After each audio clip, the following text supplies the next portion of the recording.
Hi, I'm Wynne. Welcome to my shade house. Shall we go inside?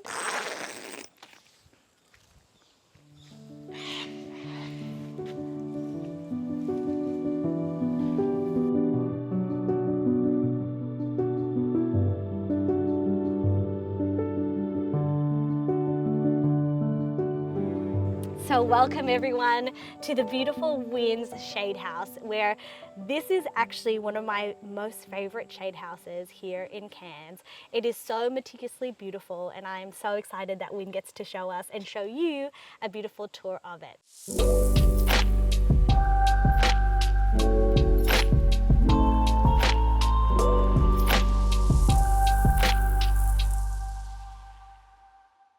So let's get started. Wynne, what do we have in our first section of your shade house? The first section is phyllos here, which have just been all repotted and moved here and cut back because they were going wild. This side is caladiums.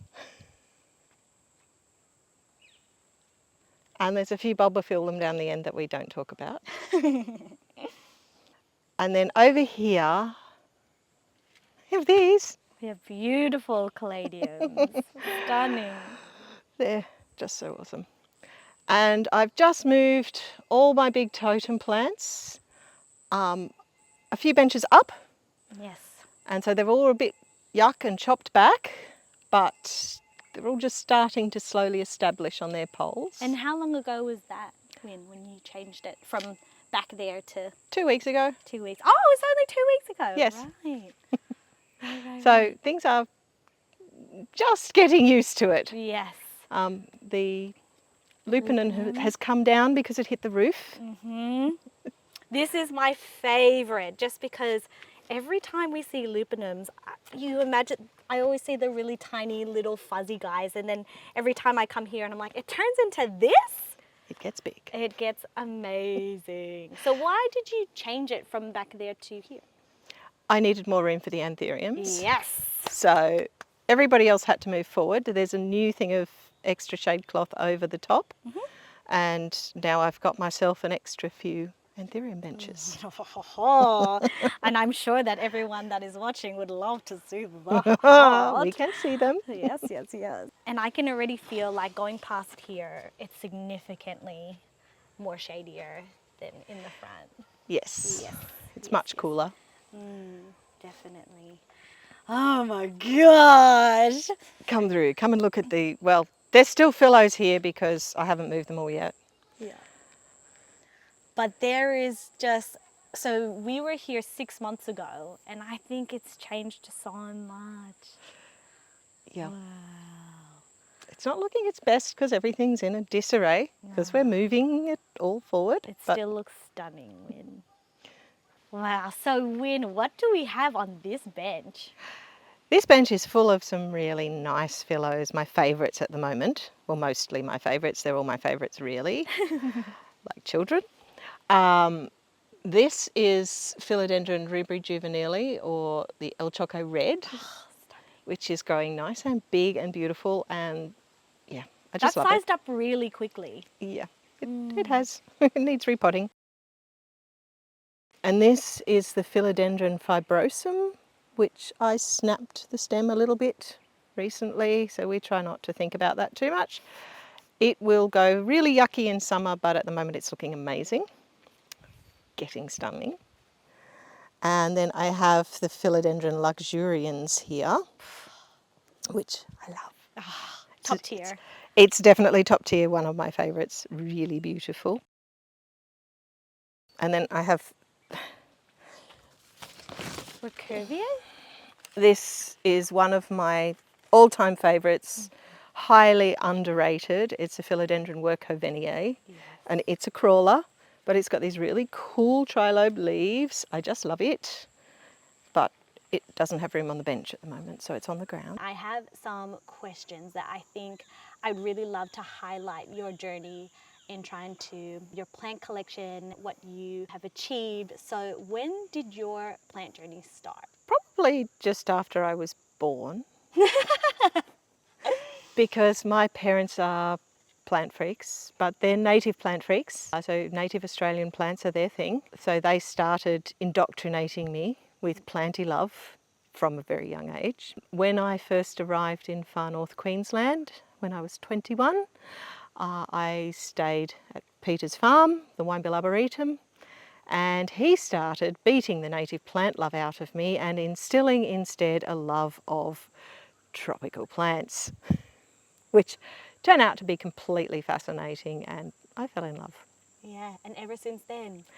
Ever since then, Wow. haven't been able to stop. And my gloriosum, whichever one it is, dark vein? form, white vein, whatever they want to say. There's a lot of different names for it. Some right, some wrong, no idea. A whipple, of course, sitting there growing stunning. happily. A little dash of Patriciae. Oh, that one's so stunning. A Myoepii, looking nice and big. Getting really big, actually. Soon I'm going to be macheting it out of the shade house, I'm sure. Some Florida beauties here. Oh, tell them what we always say. I'm like, Wynne, is that a Florida beauty? And you say, It's a Florida unbeauty usually. Although this one's quite beautiful. It's either all beauty or all Florida, and usually not much in between. yes. Here you go. This one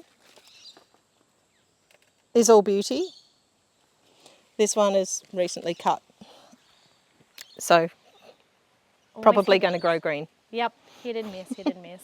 This is the starting to be the Monstera bench moving forward, which has some other things like epipremnums on it.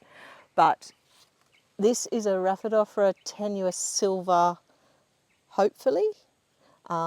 I'm pretty sure that's what it is, but I'm growing it here on this pole up to see what it does, and then we will know for sure. It's the only way to find out. And I'm guessing that's one of your favourites, Wynne, is that right? Yes, it's my favourite. Yeah. They're all my favourite though. Yeah. So if you could tell yourself back in time the best tips or advice you would give yourself when you first started collecting. If I could go back in time and tell myself, it would be, go here and get this, go here and get this, 'cause it's going to make you a fortune one day. If only you knew. If only I knew. Do not kill that Warwickwianum. Yes. Oh my gosh, I remember when those first came out. You're so right. I had one many years ago and killed it. So I haven't been collecting for too long. I remember when there was pre-COVID, which was still a craze in comparison to possibly when a lot of other people were collecting, and then COVID hit, which was absolutely insane. And then now we've come back to post-COVID. I'd love your intel on seeing this crazy jump and all of these like trends pop up, like anything that you can comment of seeing more of like the bigger picture. So plants, like clothes, come in fashions. Fashions come and go. There was a plant fashion for bromeliads, which is why my arms are all scarred. And then they went because we all saw sense. And, you know, it's just another plant fashion that is coming around. What happens when a plant is in fashion? A whole lot of new people fall in love with that plant. A few of those people continue that love forevermore. Some of them drop off as the fashion disappears and move on to the next thing. And there are some people that have a little bit of all those things and keep hold of them. What do you think has been the most interesting like trend for you? Well, obviously the aroid trend was the most interesting trend, and it happened to be the perfect storm of aroids in fashion that we had, COVID, suddenly everybody wanting them. All us poor plant people who'd spent many, many years with very little money were finally able to make a little bit of money. This was fantastic. And we were also able to, with the advent of the internet, we've been able to all connect together. We've been able to share, swap, buy, sell, so much more that it's completely changed the world of selling plants and buying plants and collecting plants, and basically made it much easier for everybody to connect together and share the love. So this thing here is a Piper palmatum, which I haven't yet killed. Yay! The slugs have only eaten a little bit. Yay!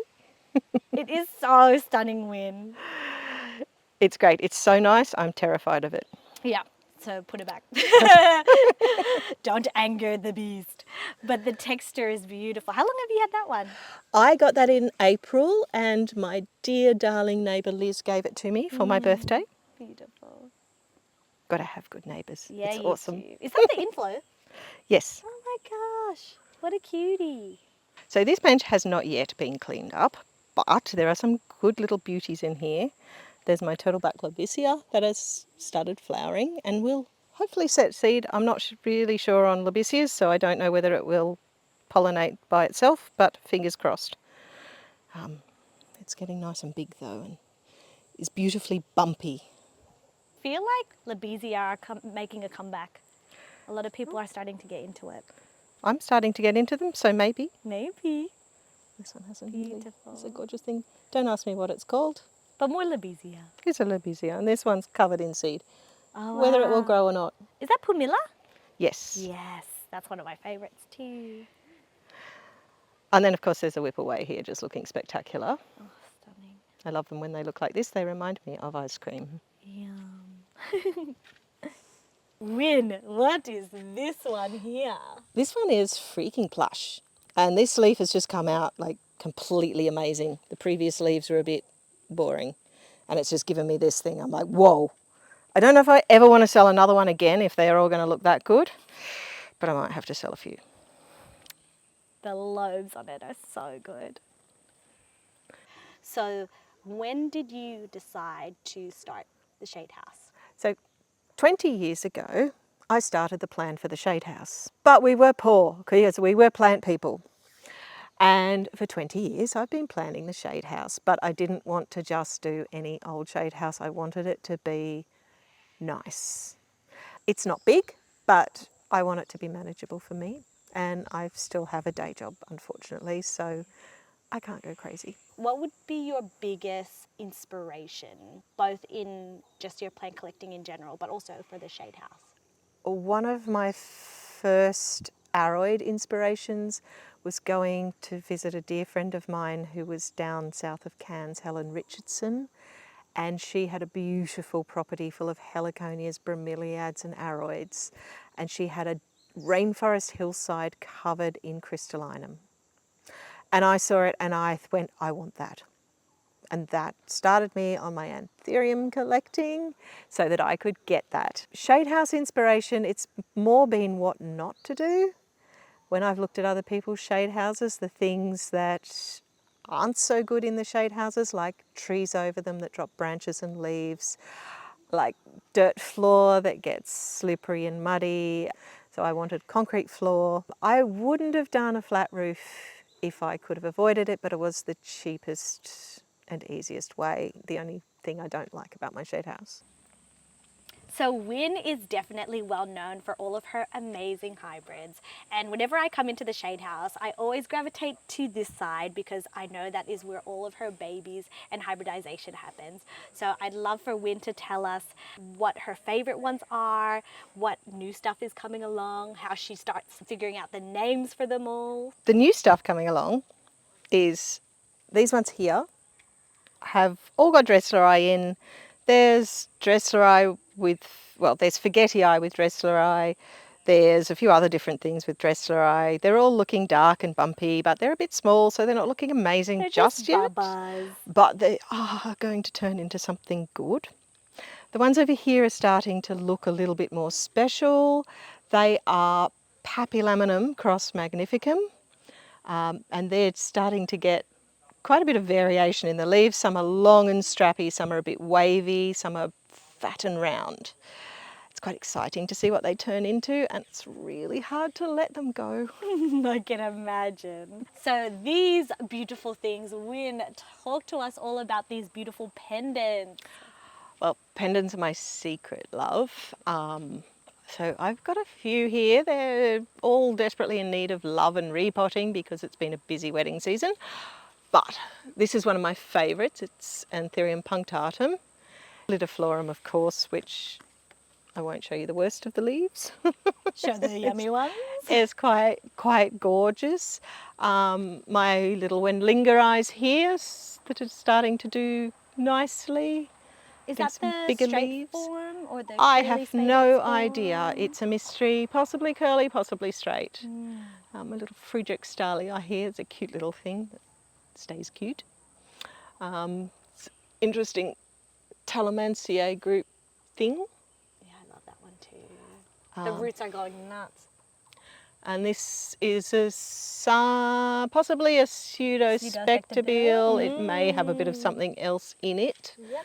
But hopefully one day it gets huge. Amazing. And along here there's a Dolichostachys. Few sort of weird strappy things, which I like all these weird strappy things. Me too. I'm a big fan. A rather gorgeous lineolatum here with a new leaf. And I've got this pendulifolium, which has got a flower just come out. It's a weird, crazy habit of strange. dangling down and being all purple and Upside strange. down. Looks like a, This is some... Oh, I did get a name for this. yeah, I've seen that. What is that? Wynne, tell me about this one because I know that particularly in Australia, this one has been sparking up a storm on everyone's list or talking about it. So this is one of those hybrids that nobody really has a great origin story for to know what is in it, but it looks amazing.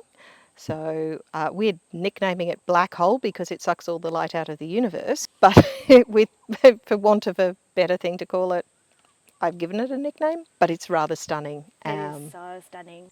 This is a midnight velvet. It's suffering a bit after winter. They sometimes don't like the weather, but it's looking nice and dark again. Very much wanting to be given fresh mix one day. My original plant of this came from a dear friend of mine. He inherited it from a friend of his. So again, it's one of those that nobody really knows exactly what it's got in it, but most probably it's got Papillamum and Dressleri because of the shape and the colour and the flowers. Again, this is definitely a plant that when I hear Midnight Velvet, I instantly think of you. Beautiful. What is, at the moment, your number one plant? Number one that I have or number one that I need? Ooh, both. No! This is really hard because I can't pick favourites amongst my children. I know. I love them all, and one minute I might really love one plant and then I might turn around and absolutely really love another one. But I love my anthuriums, I love the weird ones, I love the boring ones, I love the beautiful ones, I love the dark ones, I love the veined ones, I love the long ones, I love the round ones. Have I missed anything? Because I love the crazy petioles as well. So anthuriums are my main love, but phyllos are pretty good too. Yeah. Are you trying to obtain? Well, the wish list is big. There's a few things I would really like. Most of them don't have names. Most of them are in Arden and Chris's shade house, and I've just gone, please can I have one of those? I want to get more strap leaf anthuriums. Oh yeah, pendant anthuriums. Yes, all the pendants, all the strappies. There are a few phyllos on my list as well. One day Spiritus Sancti when they're cheap enough. Of course. And they will be cheaper.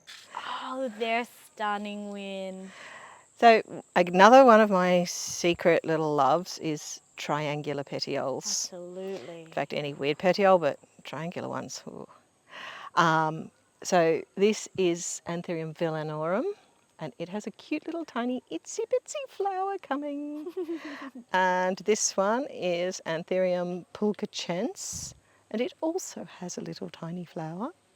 Very cute. So maybe if I'm lucky, I might be able to see if I can cross-pollinate them. I was thinking that hybridization, here we come. Or give it a go, because never say never. Worth trying. Yeah, they're beautiful. I can see behind you one of my absolute favorites, which is the trilobe. Yep, yep, that's the one. The Philodendron furcatum. And I got this plant from my dear friend Gowan, who's up visiting at the moment. So it's precious because it's beautiful, and it's precious because it comes from a beautiful person. Of course. Anyone that is given as a gift is always precious. So This plant is something we don't have any ID for, and we've recently had Tom Crowett here who's had a look and taken lots of notes and photographs and is going to try and get us an ID. That's exciting. So that will be very interesting to hopefully get an ID on it. Fabulous that the inflows are out then. Yes, yes, it's being very well behaved for the visit. But it's a really nice Anthurium. It's a bit different. It's quite different actually. So hopefully we can get an ID on it. Amazing. That'd be exciting. And then down here, Oh, just the absolute. a variegated midnight velvet, which started out not looking that variegated and then started throwing leaves that were quite wonderful. And then I've done a little back cut on it. Cutie. And it got a bit more variegation. That's incredible, Wynne. You must have been so rapt when you found it. I was excited, very excited. And then I also have a few of my hybrids here that I've pulled out because they're just Stunning. like super extra dark, and that's not a midnight velvet, that's a crystallinum hybrid cross with midnight velvet, but it's looking very dark. Beautiful. And there's like this one again. It's another one that's a hybrid that's just dark. Looking spectacular. And you can't go by the dark ones. So this Dressleri is the Dressleri I've been using in all my hybrids. It's rather pretty. It is the sexiest dress. Oh my goodness. I love it.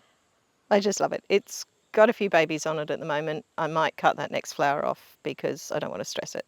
Yeah, how have you been finding when you hybridize all of your mama plants or your parent plants? Do they go backwards quite a bit? Some do, yes. I have lost a few from getting too many babies off them. I'm being a little bit more aware now and trying not to overbreed them. So yeah, sometimes you've got to sacrifice a flower. I've been doing a few. Hopefully I don't upset this one, but it's got a new leaf coming. So this is a big black, which is a luxuriance hybrid that's beautifully dark. I've got a few seed off that recently. Hopefully they'll turn out okay. My Papillilaminum is desperately in need of a repot. It does also have a new leaf, but it's one that I've got a lot of seed off. So it's gone a little backwards, but it needs a new pot. I did a really stupid thing. I potted it in an orchid pot, so it's got lots of little holes all the way through it. It's got all its little roots all the way through it. I don't know how I'm going to repot it. Oh no. Oops. That one's got a great shape. This is black velvet. Oh, that's black velvet. Yes, that's Fabulous. black velvet. Do we Velvet know? with a D. Yes. Do we know what No. potential heritage? No. We don't. And when you have a look at what comes out of hybrids, it honestly could be anything. Yeah, I absolutely. mean, it's got a round petiole, so that narrows it down slightly. Slightly crystal potential. But who knows? He's a mystery.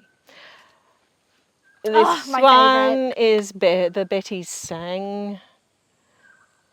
Don't ask me questions about it. I got it from Michael. Yeah. And that's all I know. Oh, He called it Betty's Sang. we love it. The wide sinus is just It's an amazing parent. absolutely. It creates beautiful babies. You've definitely created a lot of babies with that one too, haven't you? I know. Yeah. She's a good mama. She's a good mama. Or even this one, Wynne? What's that one? No. It's Aphene rugulosum. Oh, so it's not actually No, regular. I don't know enough to talk about it. Okay. He's bumpy. This one's bumpy. But this is another one that's desperately in need of a repot, so it's not looking its absolute best. I got this hybrid of Gregaldano, and I've used it in a lot of my hybrids as well. It gives amazing shape to things. It's a very good mother, and it seems to create some interesting children. Very round. It's gorgeously round. I call it round crystal or Greg's round crystal because that's what I got it as. And it came from Greg. But I love it. I really love it. So I make babies with it. These are Anthuriums. Are you sure, Wynne? No, I could be wrong actually. This is my fantastic Instagram plant posing section, Ah, the famous spot. the spot where everything is just wonderful and lovely and beautifully crystally, veiny, round, gorgeous, or dark and red bud hoffy. This one here is Is that a Mark Vowels? no, this is No. a Cape Oasis crystal. Beautiful. This one here is a Mark Vowels one. The skeletal. And this one here is a Mark Vowels one, which is a very nice one. Have a look at that leaf. This one here is from Betty Dovey. This is her longer narrow crystal, which looks a bit crappy because I knocked it off the bench. We're not all perfect. And then, of course, Silver Blush, which just looks stunning. I love it. Dorayaki, which has a really crappy leaf every so often, but then has all these beautiful ones that just make you forgive it for all its sins. So you've had trouble too. My Yep. Dorayaki has always cracked it. Yep. Always. It's either looking amazing and you think, oh, or it cracks it with a really big bad leaf. And then what's over here? Oh, come over here. So the Cape Oasis crystal has a new leaf coming. Pointing in the wrong way for Instagram, but so these two in the front came from the same batch of seed from the crystal at Mark Vowels, and this one is a Cape Oasis one. There's quite a bit of variation. Definitely. But stunning. So stunning. This plant here is Anthurium Wilfordii. There's a few Wilfordii in Australia that aren't actually Wilfordii. They're a hybrid. You can tell a Wilfordii, it has a very pointy leaf tip. The leaf is soft. Like this is a superbum and the leaf is quite hard. It's got a rounded tip. So there is a hybrid of Wilfordii with superbum, or it's a variety of Wilfordii that's very different. But this is the velvety, gorgeous, dark, luscious one. The front is velvety. It's not really very bumpy. It's not entirely smooth, but it's not that bumpy. It's got that raised vein, but I think most of these things do. But it's very velvety. It's soft. It's very flexible. It's not hard. It's not cardboardy. And it has this gorgeous colour on the back of the leaves. So that's Anthurium Wilfordii. They came into the country for the Aroid Society conference in the 80s. I think there was 5 or 6 of them that were brought in. And this is a baby of one of them. One of my favorites. Still on my wish list. So now that we've had a tour of the shade house, Wynne and I thought that we should have a little stroll into her beautiful garden. So let us see what she's got here. What is this monster? This is a red beauty or moodianum. Who knows? Who knows? But it's gorgeous. The Who colour. cares? It's Who beautiful. cares? Who cares? It's stunning. It's just pretty. Whatever it is, it's a beauty. This leaf is not so pretty. By the way, this is what happens when you grow in the garden. You end up with leaves like this. Yeah. But you also end up with leaves like this. Oh, It's this worth one's it. actually hardened off. Yeah, So it stays like this colour yeah. for a long It time. stays for a couple of leaves down. It's beautiful. Oh, you have to see this. Yeah. These things are so underrated. Yeah. This is Anthurium watermelliense, I love bromeliads. and they get big and sexy with their crazy flowers in there.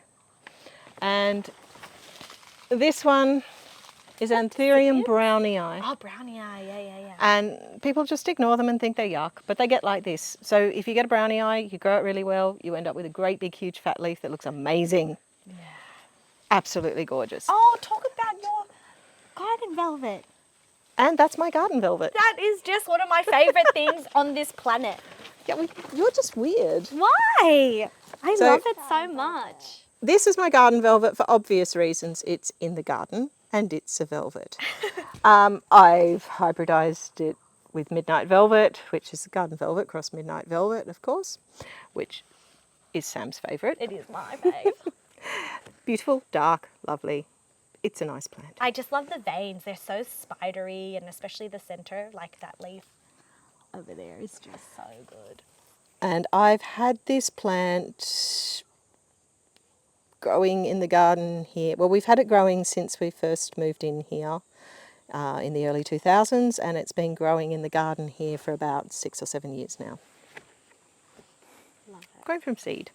Sometimes crazy things happen in the garden. So Oh my gosh, it's all around yep, that petiole. they do tend to set seed. When they're in the garden, they do. It's great. So this is looking not the best at the moment because it's the dry season and it really does not like the dry season. But this is my Pothos Becarianus, which I think it's Becarianus, which I am growing up here and allowing to grow up into the world. I really do need to try and get it to flower. I was thinking of letting it climb up into that tree there, but I may have to cut it and move it on to something else that will allow it to get a bit bigger. And this is just a splendid, of course, but that's why they call it splendid, obviously. Obviously. Cycads, for those who love cycads. These are Stangarias. They are from Africa. Their closest relatives are the Boenias that are native in the forest here. I just love them. They're weird. The Rhaphidophora cryptantha finally went up the tree after a few years of trying to get it to grow up there, and now it's started to come back down again. Once it reaches the top, it just throws out all these little tiny mini bits that all have little mini bits of leaves on them, and it drops it all over the ground, so you can just pick them up and make more. Wow. How tall do you reckon that it goes up? Well, it goes all the way to the top. 1, 2, 3, 4, 5, 6, 7 maybe? 7 meters? 6, 7 meters? It's a couple of metres above the second story of the house. It's incredible. You want to come into the forest? This is a Philodendron gigas that we got as a very, very large mature specimen that was growing up a dying palm tree on an abandoned property. And I grew it from cutting, and that is the stem there. It's gone up the tree. It's been knocked off a few times by branches, but it's doing quite well now. Of course, it's got chews and holes all through it, but it's in that mid-range leaf. It's not a fully mature leaf yet, but it's that mid-range that looks really gorgeous. Hopefully one day it's beautiful, big and crazy up the top of the tree, but for now it's just at the right size to enjoy. And when the thing is that the bipinna? Bonifaciae, Yes. that desperately needs a drink. See how it's a bit sort of curled? Yeah. It's very dry here at the moment, so everything's drying out. And of course the Barloanum growing everywhere. And there's Mexicanum growing everywhere. How about in terms of goals? Where do you see yourself in 5, 10, 20 years of plant collecting? I've learned in life wherever I see myself is not where I'm going to be. But what I would like to happen is I would like behind the house, I would like a fetish aroid garden shade house where I can have beautiful big specimens growing lovely in there, not pots of babies and propagation things, and just have a few choice gorgeous specimens that I can sit and look at from the house all the time. So I want to say a very, very big thank you to beautiful Wynne for letting us tour around her shade house and also in her garden. We are so, so lucky to be able to see other people's collections. And if there's one thing that I want to kind of put forward on this channel is the beautiful community that is of Australia and our aroid collections. So I'm so, so grateful to Wynne. I hope that you've enjoyed it. For our overseas people and the people in Australia, this is one of the most beautiful collections that we have, in my opinion, and I'm so glad that I got to show you guys. Hopefully you've seen things that you've never seen before. So just to plug our beautiful Wynne, her Instagram is Foliage Freak. On Instagram, she is very much available. DM her. She is just such a beautiful human to chat to. I guess that wraps up today's video. So thank you so much for coming around on the tour with us. I hope that you guys are enjoying this kind of like tour segments on the channel, and if you do, please let us know down in the comments, or if you found any really beautiful plants that you liked, let us know and let's have a chat. Please like and subscribe, and I will see you on the next video.